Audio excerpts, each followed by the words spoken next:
നമസ്കാരം. The path is A goal എന്ന discussion സീരീസിൻ്റെ അടുത്ത സെഷനിലേക്ക് വീണ്ടും ഏവർക്കും സ്വാഗതം. നമുക്ക് ആദ്യം മെഡിറ്റേഷൻ ചെയ്യാം. കണ്ണുകൾ അടച്ച് ശാന്തമായിരിക്കും. ഭൂമി മാതാവിനോടും സർവചരാചരങ്ങളോടും അന്തരീക്ഷത്തോടും കൃതജ്ഞത രേഖപ്പെടുത്തൂ.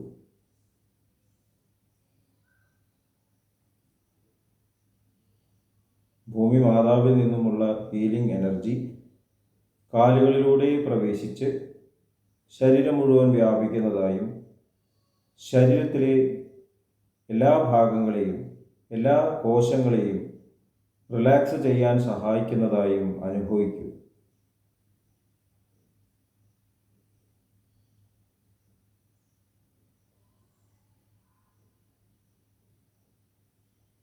ഇപ്പോൾ ശരീരം പൂർണ്ണമായും റിലാക്സ്ഡായി. ഈ റിലാക്സേഷൻ ഹൃദയത്തിൽ അനുഭവിക്കൂ. ശ്വാസം ദീർഘമായി ഉള്ളിലേക്ക് എടുക്കൂ. ഹൃദയത്തിൽ സ്നേഹം നിറയുന്നതായി അനുഭവിക്കൂ.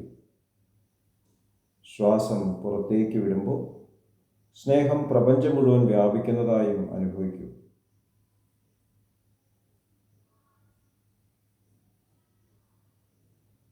ഹൃദയത്തിൽ കുടികൊള്ളുന്ന സ്നേഹത്തിൻ്റെ സ്രോതസ്സിൽ നിന്നും ഉദ്ഭവിക്കുന്ന ദിവ്യപ്രകാശം മനസ്സിനെ ആകർഷിക്കുന്നതായി അനുഭവിക്കൂ.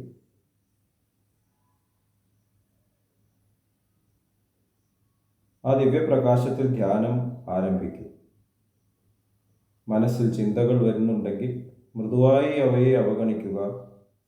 ദിവ്യപ്രകാശത്തിൽ ധ്യാനം തുടരുക. Please start meditation.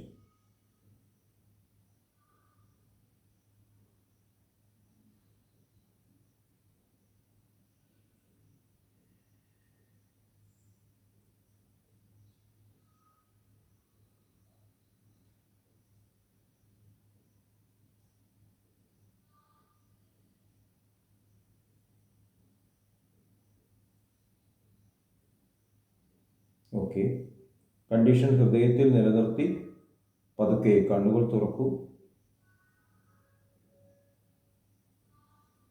എല്ലാവരെയും ഹാർദമായി ഹാർട്ട്ഫുൾനെസ് സഹജമാർഗ് മെഡിറ്റേഷൻ സിസ്റ്റത്തിലേക്ക് സ്വാഗതം ചെയ്യുന്നു. എങ്ങനെ ജോയിൻ ചെയ്യാം എന്നതിൻ്റെ ഡീറ്റെയിൽസ് ഡിസ്ക്രിപ്ഷൻ ബോക്സിൽ കൊടുത്തിട്ടുണ്ട്.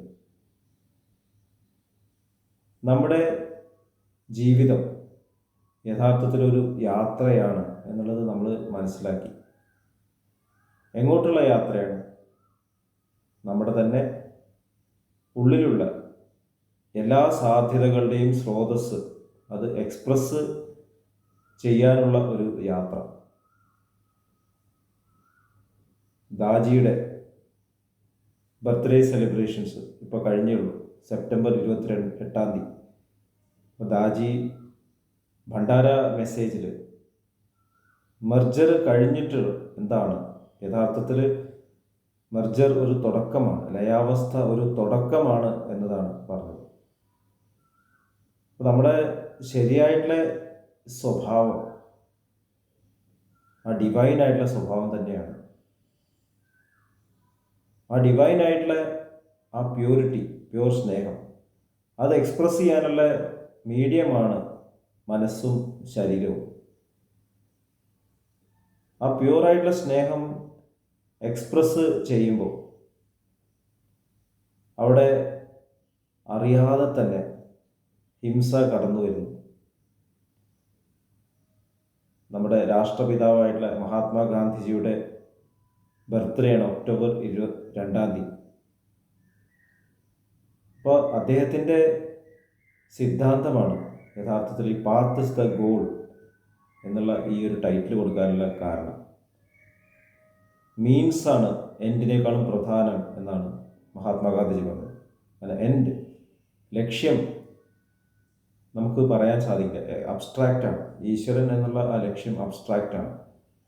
പക്ഷേ മീൻസ്, നമ്മളതിന് ഉപയോഗിക്കുന്ന മാർഗം, പാത, നമ്മുടെ ഇപ്പോഴത്തെ നമ്മുടെ കൺമുന്നിലുള്ള കാര്യം അത് നമുക്ക് നമ്മുടെ കൺട്രോളിൽ കൊണ്ടുവരാൻ സാധിക്കും. നമ്മുടെ ഇച്ഛാശക്തി ഉപയോഗിച്ച് പാത നമുക്ക് സ്ട്രെയിറ്റ് ആക്കാൻ സാധിക്കും. കൂടുതൽ കൂടുതൽ കൂടുതൽ അത് സ്നേഹത്തിൻ്റെ മാർഗത്തിലേക്ക് നമുക്ക് കൊണ്ടുവരാൻ സാധിക്കും.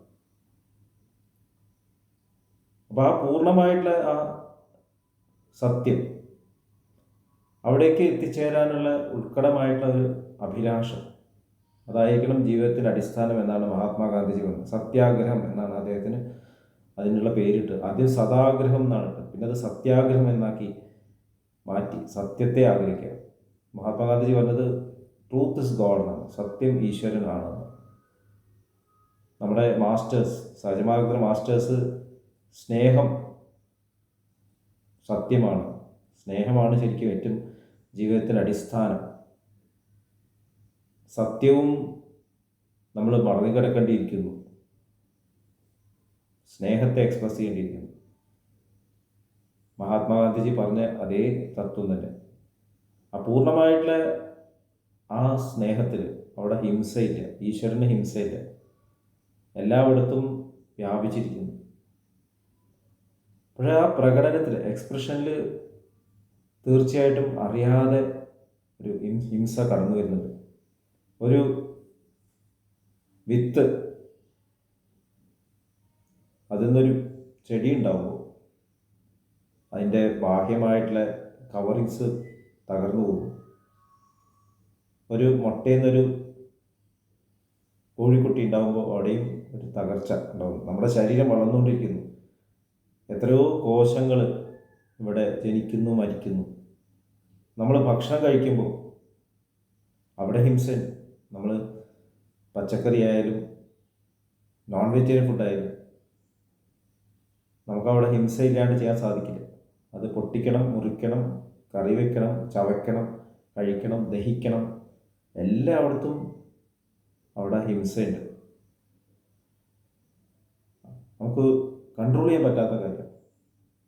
മഹാത്മാഗാന്ധിജി സ്ട്രക്ചറൽ വയലൻസ് എന്നുള്ളൊരു പേര് നൽകിയിട്ടുണ്ട്.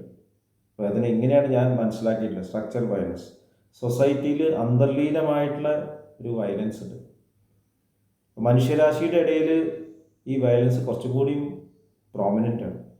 നമ്മൾ നമ്മുടെ സ്വാതന്ത്ര്യം എക്സ്പ്രസ് ചെയ്യുമ്പോൾ അറിയാതെ തന്നെ വേറൊരാളുടെ സ്വാതന്ത്ര്യത്തെ നമ്മൾ തടസ്സപ്പെടുത്തുന്നു.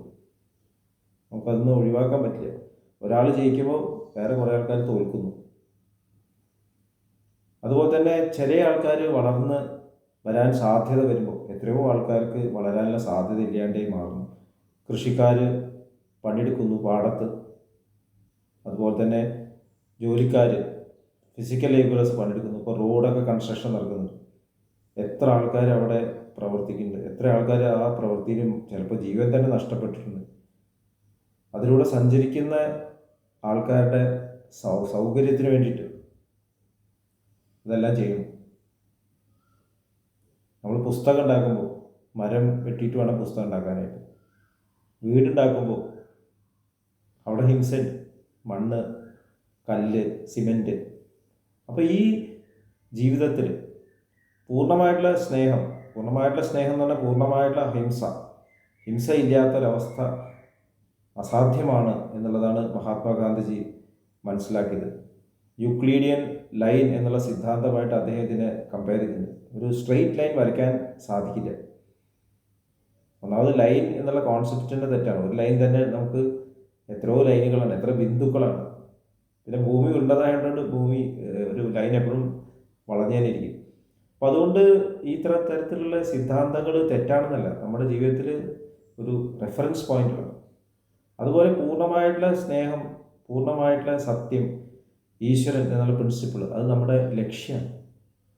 അപ്പോൾ ആ ലക്ഷ്യത്തിൽ എത്തിച്ചേരുക എന്നുള്ളതിനേക്കാൾ ഉപരി ആ ലക്ഷ്യത്തെ എക്സ്പ്രസ് ചെയ്യുക വേണ്ടത് എന്ന് ദാജി ഈ മെസ്സേജിൽ നമുക്ക് പറഞ്ഞു തന്നിട്ടുണ്ട്. ഹൈഡ്രജനും ഓക്സിജനും കമ്പൈൻ ചെയ്ത് വെള്ളം ഉണ്ടാകുന്ന ഉദാഹരണം, സോഡിയവും ക്ലോറിനും ജോയിൻ ചെയ്തിട്ട് ഉപ്പുണ്ടാകുന്ന ഉദാഹരണം, അതാണ് അദ്ദേഹം അതിൽ കൊടുത്തിരിക്കുന്നത്. ഹൈഡ്രജൻ കമ്പസ്റ്റിബിളാണ്, ഓക്സിജനും ഫ്യൂവലിനെ കത്തിക്കാൻ സഹായിക്കുന്നു. അപ്പോൾ ഹൈഡ്രജനും ഓക്സിജനും കമ്പൈൻ ചെയ്യുമ്പോൾ വെള്ളമാവും, വേറൊരു വസ്തു. അപ്പോൾ വെള്ളത്തിന് ഹൈഡ്രജനോടോ ഓക്സിജനോടോ പറഞ്ഞു കൊടുക്കാൻ പറ്റില്ല എന്താണ് വെള്ളത്തിൻ്റെ സ്വഭാവം. വെള്ളമായി മാറുമ്പോൾ അത് എക്സ്പ്രസ് ചെയ്യുക. അപ്പം മനുഷ്യനുള്ള ധർമ്മം എന്താന്ന് പറഞ്ഞാൽ നമ്മൾക്ക് ആ ഈശ്വരൻ ആയി കണക്ട് ചെയ്യാനുള്ള ഒരു സൗഭാഗ്യമുണ്ട്. നമ്മുടെ മനസ്സ് അതിനെ നമ്മളെ സഹായിക്കുന്നു. അപ്പോൾ ആ ഈശ്വരീയത എക്സ്പ്രസ് ചെയ്യാൻ ഈശ്വരന് നമ്മളെ സഹായിക്കാൻ സാധിക്കില്ല. വെള്ളത്തിന് ഹൈഡ്രജനെ പഠിപ്പിക്കാൻ പറ്റുക എന്ന് പറഞ്ഞാൽ ഈശ്വരന് സഹായിക്കാൻ സാധിക്കില്ല. പക്ഷേ ഈശ്വരീയത മാനിഫെസ്റ്റ് ചെയ്തുകൊണ്ടിരിക്കുന്നു. പൂർണ്ണമായിട്ട് മാനിഫെസ്റ്റേഷൻ അസാധ്യമാണ്. മാനിഫെസ്റ്റ് ചെയ്തുകൊണ്ടിരിക്കുന്ന സ്പിരിച്വൽ മാസ്റ്റേഴ്സ് അതിന് നമ്മളെ സഹായിക്കുന്നു. ആ ഈശ്വരീയത നമ്മളിലേക്ക് പ്രാണാഹുതിയായിട്ട് നമ്മുടെ പ്രിയപ്പെട്ട മാസ്റ്റർ നൽകിക്കൊണ്ടേയിരിക്കുന്നു. നിങ്ങൾ ഈ പാതയിൽ മുന്നോട്ട് പോകും. ഈ പാത തന്നെ നിങ്ങളുടെ ജീവിതത്തിൽ നിങ്ങളുടെ ലക്ഷ്യമായി മാറട്ടെ. എക്സ്പ്രസ് ചെയ്തുകൊണ്ടിരിക്കും, ഇൻഫിനിറ്റ് ആയിട്ട് എക്സ്പ്രഷൻ. അപ്പോൾ നമ്മുടെ ജീവിതത്തിൽ നമ്മൾ അറിയാതെ ചെയ്യുന്ന ഈ ഹിംസകളും, ചിലപ്പോൾ അറിഞ്ഞുകൊണ്ട് ചെയ്യുന്ന ഹിംസകളും, അറിഞ്ഞുകൊണ്ട് നമ്മൾ ചിലപ്പോൾ ദേഷ്യപ്പെടുന്നു, നമ്മൾ വാക്കുകളിൽ ക്രോധം പ്രകടിപ്പിക്കുന്നു, നമ്മൾ ചിലപ്പോൾ ശിക്ഷിക്കുന്നു. സഹജമാർഗത്തിൽ ശുദ്ധീകരണം എന്നുള്ള പ്രക്രിയയുണ്ട്. ഉള്ളിലുള്ള സംസ്കാരങ്ങളെ അൺവൈൻഡ് ചെയ്ത് കളയുക. നമ്മൾ തന്നെ സൃഷ്ടിച്ചിട്ടുള്ള സ്ഥൂലതകൾ, അവിടെയും ശരിക്കും ഒരു ഹിംസ ഇല്ലേ? അപ്പം എങ്ങനെയാണ് നമ്മളിതിനെ മറികടക്കുക? കൺവേർട്ട് ചെയ്യണം. കൺവേർഷൻ. ഇവിടെയുള്ള സ്ഥൂലതകളെ കൺവേർട്ട് ചെയ്ത് സ്നേഹമാക്കി മാറ്റുക. നമ്മൾ ചെയ്യുന്ന ഹിംസാത്മകമാണെന്ന് തോന്നുന്ന പ്രവൃത്തികളെ സ്നേഹം ആക്കി മാറ്റുക. കുട്ടിയെ അച്ഛനും അമ്മയും സ്കൂളിലേക്ക് അയക്കുമ്പോൾ അവിടെ അത് ഹിംസയാണ്, അത് സ്നേഹമാണ്.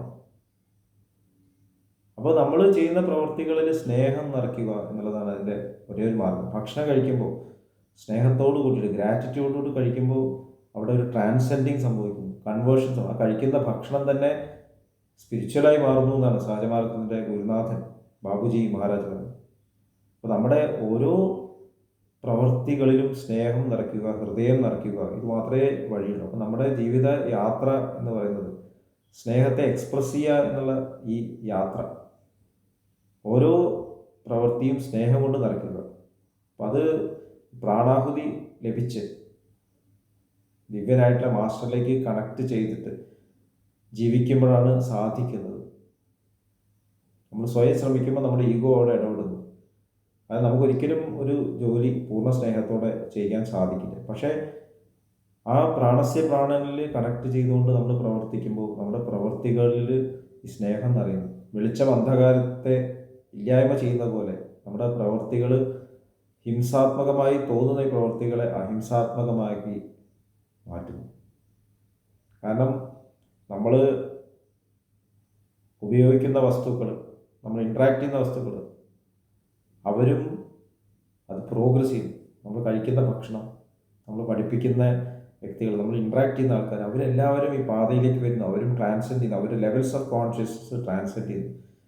അപ്പോൾ അഹിംസയിലേക്കുള്ള വഴി സഹജമായിട്ടുള്ള ഈ മാർഗത്തിലൂടെയാണ് എന്നാണ് ഞാൻ മനസ്സിലാക്കിയിട്ടുള്ളത്. നമ്മുടെ രാഷ്ട്രപിതാവ് മഹാത്മാഗാന്ധിജിയുടെ ആ സ്വപ്നം സാക്ഷാത്കരിക്കാൻ നമുക്ക് എല്ലാവർക്കും സാധിക്കുമാറാകട്ടെ എന്ന് പ്രാർത്ഥിച്ചുകൊണ്ട് ഇന്നത്തെ സെഷൻ അവസാനിപ്പിക്കുന്നു. അടുത്ത സെഷനിൽ വീണ്ടും കണ്ടുമുട്ടാം. നന്ദി, നമസ്കാരം.